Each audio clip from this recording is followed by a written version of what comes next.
22 अप्रैल 2025 को लश्कर तैयबा से संबंधित पाकिस्तानी और पाकिस्तान प्रशिक्षित आतंकवादियों ने भारत में जम्मू और कश्मीर के पहलगाम में भारतीय पर्यटकों पर बर्बरतापूर्ण हमला किया।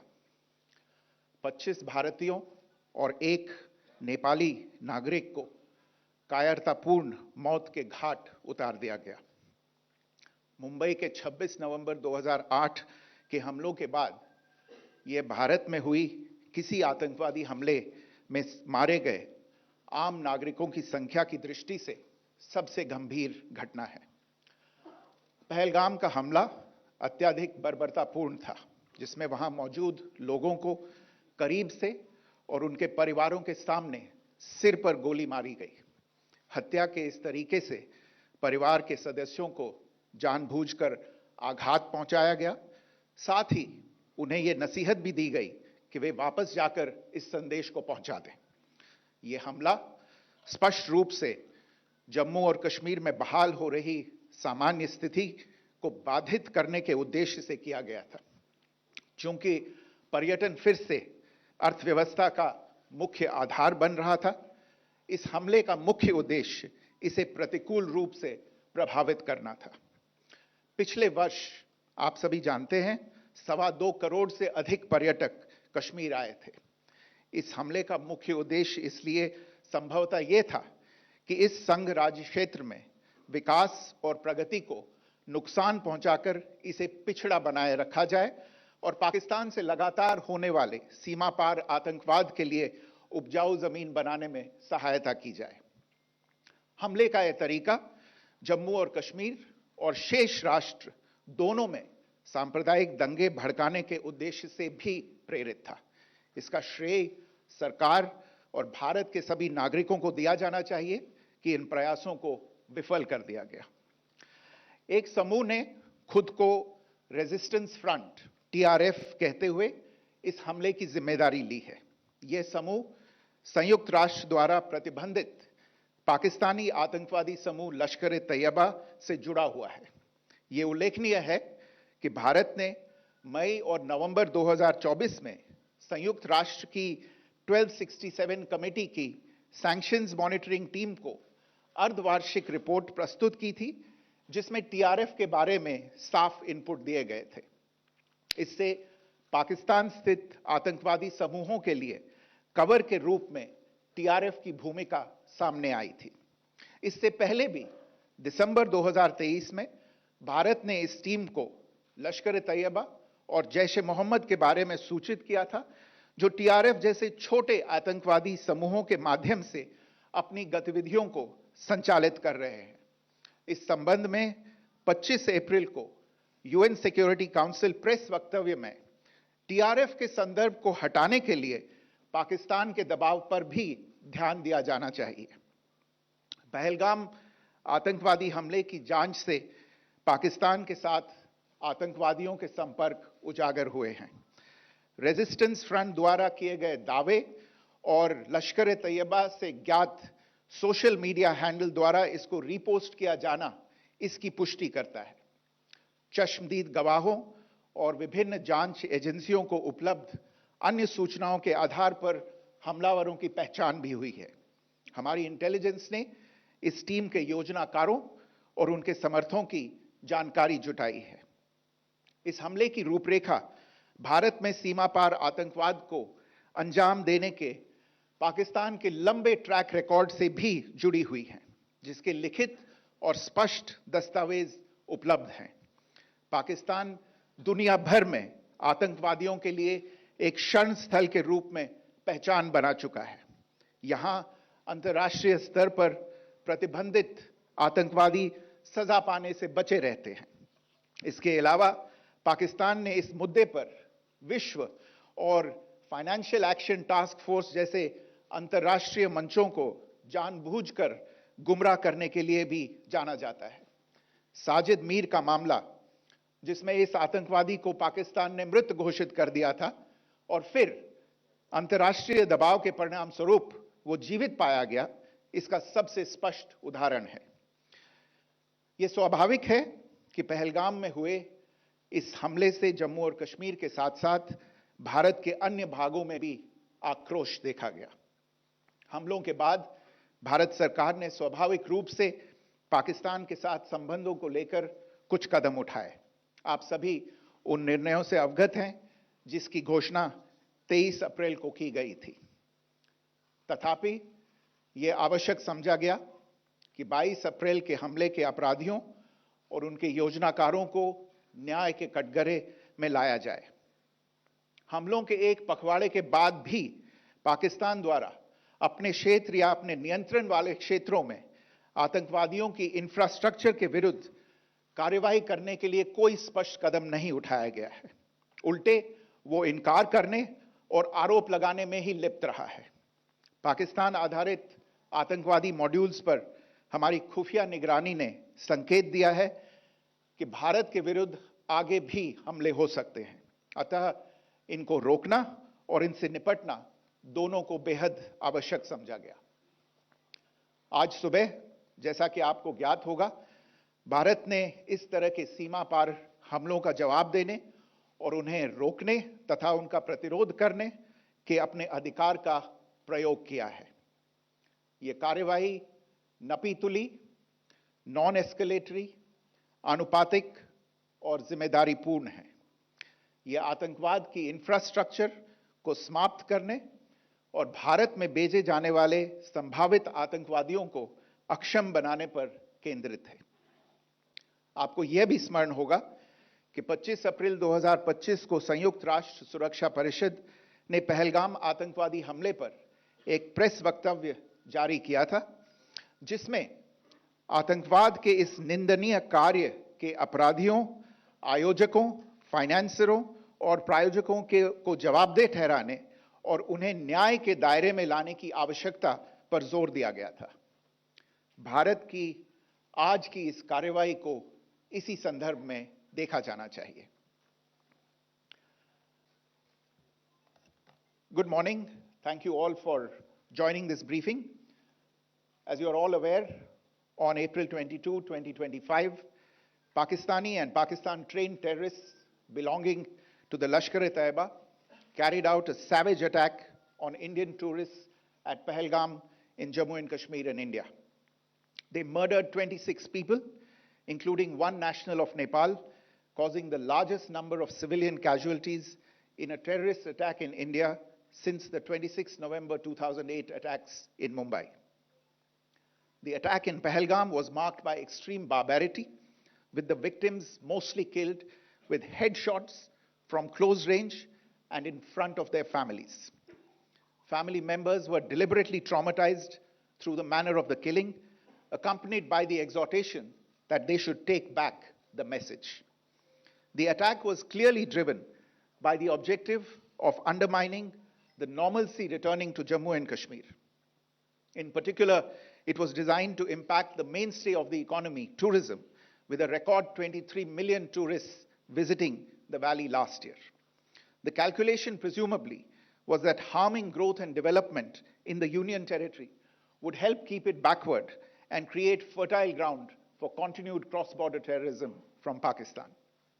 The manner of the attack was also driven by an objective of provoking communal discord, both in Jammu and Kashmir and the rest of the nation. It is to the credit of the government and the people of India that these designs were foiled.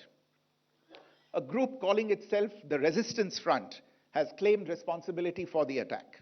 This group is a front for the UN-proscribed Pakistani terrorist group Lashkar-e-Taiba. It is notable that India had given inputs about the TRF in the half-yearly report to the monitoring team of the UN's 1267 Sanctions Committee in May and November 2024, bringing out its role as a cover for Pakistan-based terrorist groups. Earlier too, in December 2023, India had informed the monitoring team about Lashkar and Jaish-e-Mohammed operating through small terror groups such as the TRF. Pakistan's pressure to remove references to TRF in the April 25 UN Security Council press statement is notable in this regard. Investigations into the Pahalgam terror attack have brought out the communication notes of terrorists in and to Pakistan, the claims made by the Resistance Front and their reposting by known social media handles of the Lashkar-e-Taiba speak for themselves. Identification of the attackers based on eyewitness accounts as well as other information available to law enforcement agencies has also progressed. Our intelligence has developed an accurate picture of the planners and backers of this team. The features of this attack also tie in with Pakistan's long track record of perpetrating cross-border terrorism in India, which is well documented and beyond question. Pakistan also has a well-deserved reputation as a haven for terrorists from around the world, with internationally proscribed terrorists enjoying impunity there. In addition, Pakistan has been known to willfully mislead the world and international forums, such as the Financial Action Task Force, on this issue. The Sajid Mir case, in which this terrorist was declared dead, and then, in response to international pressure, brought back to life, found alive, and arrested, is the most glaring example. The latest attack in Pahalgam has understandably generated deep anger in Jammu and Kashmir and in other parts of India. Following the attacks, the government of India naturally responded with a set of initial measures relating to our engagement with Pakistan. You're all aware of the decisions that were announced on the 23rd of April. However, it was deemed essential that the perpetrators and planners of the 22nd April attack be brought to justice. Despite a fortnight having passed since the attacks, there has been no demonstrable step from Pakistan to take action against the terrorist infrastructure on its territory or on territory under its control. Instead, all it has indulged in are denials and allegations. Our intelligence monitoring of Pakistan-based terrorist modules indicated that further attacks against India were impending. There was thus a compulsion both to deter and to preempt. Earlier this morning, as you would be aware, India exercised its right to respond and preempt as well as deter more such cross-border attacks. These actions were measured, non-escalatory, proportionate, and responsible. They focused on dismantling the terrorist infrastructure and disabling terrorists likely to be sent across to India. You would also recall that the Security Council on 25th April 2025 had issued a press statement on the Pahalgam terror attack, underlining, and I quote, the need to hold perpetrators, organizers, financiers, and sponsors of this reprehensible act of terrorism accountable and bring them to justice, unquote. India's latest actions should be seen in this context. Joining me for this briefing on our actions earlier this morning are Colonel Sophia Qureshi and Wing Commander Vyomika Singh. I will request them to share some details regarding Operation Sindoor with all of you.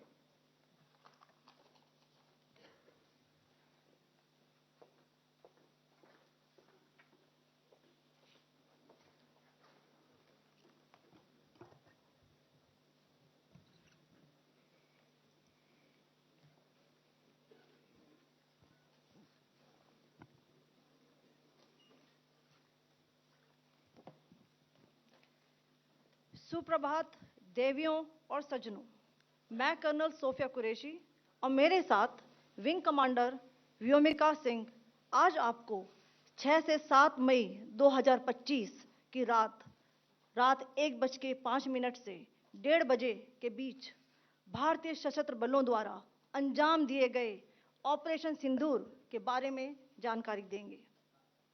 Operation सिंदूर 22 अप्रैल को पहलगाम में हुए विभत्स आतंकवादी हमले के शिकार मासूम नागरिकों व उनके परिवारों को न्याय देने के लिए लॉन्च किया गया था। इस कार्रवाई में 9 टेररिस्ट कैंप्स को टारगेट किया गया और पूरी तरह से इसे बर्बाद किया गया। पाकिस्तान में पिछले 3 दशकों से टेरर इंफ्रास्ट्रक्चर का निर्माण हो रहा है।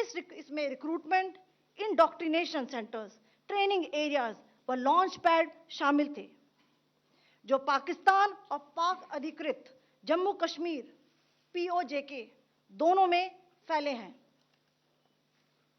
Operation Sindoor was launched by Indian Armed Forces to deliver justice to the victims of Pahalgam terror attack and their families. 9 terrorist camps were targeted and successfully destroyed.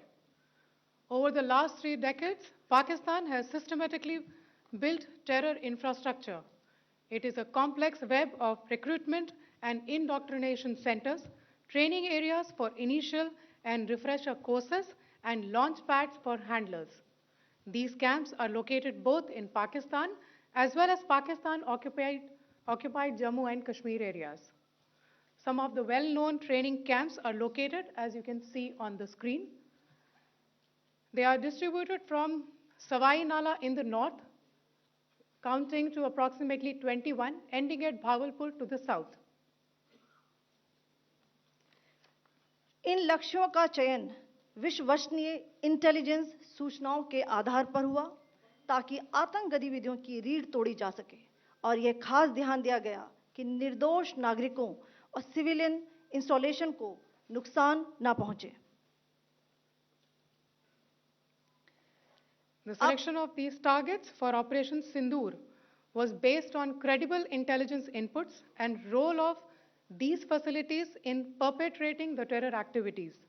The locations were so selected to avoid damage to civilian infrastructures and loss of any civilian lives.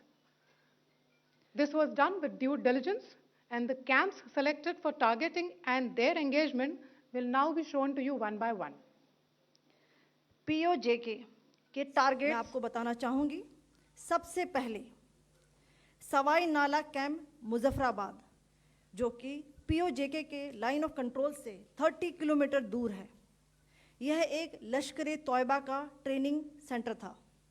20 अक्टूबर 2024 सोनमर्ग, 24 अक्टूबर 24 गुलमर्ग, 22 अप्रैल 2025 पहलगाम, इन हमलों के आतंकियों ने यहीं से प्रशिक्षण लिया था। सैयदना Bilal camp Muzaffarabad, यह एक जैश मोहम्मद का स्टेजिंग एरिया है। यह हथियार, विस्फोटक और जंगल सर्वाइवल ट्रेनिंग का केंद्र भी था। गुलपुर कैंप कोटली, यह LOC से 30 किलोमीटर दूर था। लश्कर तौयबा का बेस था जो रजौरी, पुंछ में सक्रिय था। 20 अप्रैल 2023 को पुंछ में और 9 जून 2024 को तीर्थ यात्रियों के बस हमले में यहीं से आतंकी को ट्रेन किया गया था।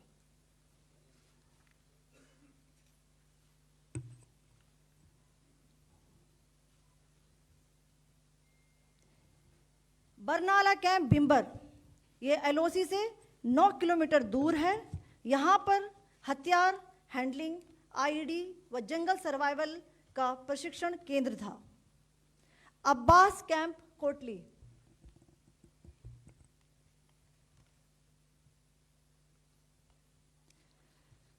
यह LOC से 13 किलोमीटर दूर है। लश्कर तौयबा का फिदाइन यहाँ तैयार होता था। इसकी कैपेसिटी 15 टेररिस्ट को ट्रेन करने की थी।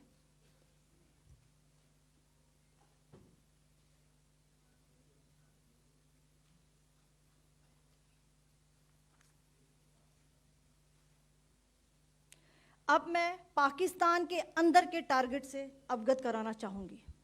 पहला, सर्जल कैंप सियालकोट, यह अंतर्राष्ट्रीय सीमा से 6 किलोमीटर की दूरी पर है, सांबा कठवा के सामने।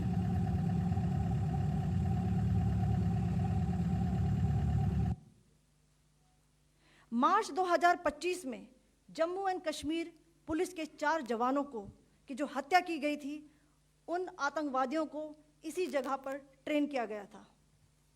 दूसरा, महमूना जाया कैंप सियालकोट, यह 18 से 12 किलोमीटर IB से दूर था। हिजबुल मुजाहिदीन का बहुत बड़ा कैंप था। यह कठुआ जम्मू क्षेत्र में आतंक फैलाने का नियंत्रण केंद्र था पठानकोट एयरफोर्स बेस पर किया गया हमला भी इसी कैंप से प्लान और डायरेक्ट किया गया था।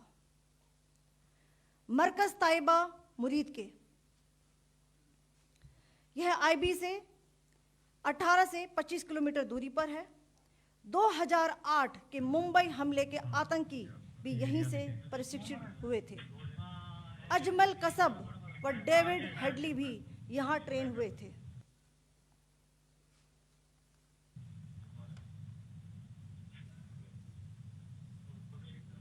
आगे दूसरा आया।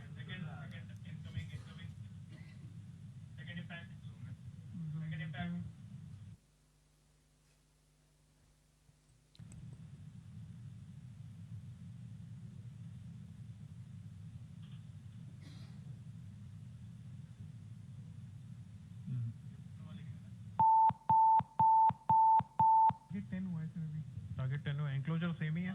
7 it is hit the target. हाँ हाँ।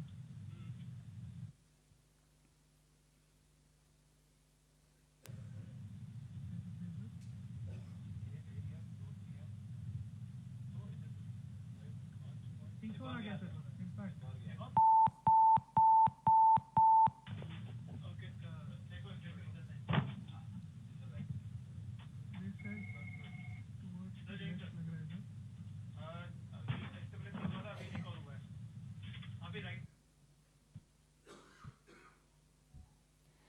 मरकज सुभान अल्लाह भावलपुर, यह इंटरनेशनल बाउंड्री से 100 किलोमीटर दूर है। जैश ए मोहम्मद का मुख्यालय था। यहाँ पर रिक्रूटमेंट, ट्रेनिंग व इंडॉक्ट्रिनेशन का केंद्र भी था। शीर्ष आतंकी अक्सर यहाँ आते थे। मैं आप सबको बताना चाहती हूँ कि किसी भी सैन्य ठिकाने का निशाना नहीं बनाया गया और अभी तक किसी तरह की नागरिक क्षति की रिपोर्ट नहीं है। धन्यवाद। जय Hind. The strike on the terror camps were undertaken through precision capability, as shown to you. A niche technology weapons with careful selection of warheads was ensured so that there will be no collateral damage. The point of impact in each of the target was a specific building or a group of buildings. All the targets were neutralized with clinical efficiency, and the results reiterate the professionalism of the Indian Armed Forces in the planning and execution of their operations. No military establishments were targeted. India has demonstrated considerable restraint in its response. However, it must be said that the Indian Armed Forces are fully prepared to respond to Pakistani misadventures, if any, that will escalate the situation. Jai Hind, and thank you very much.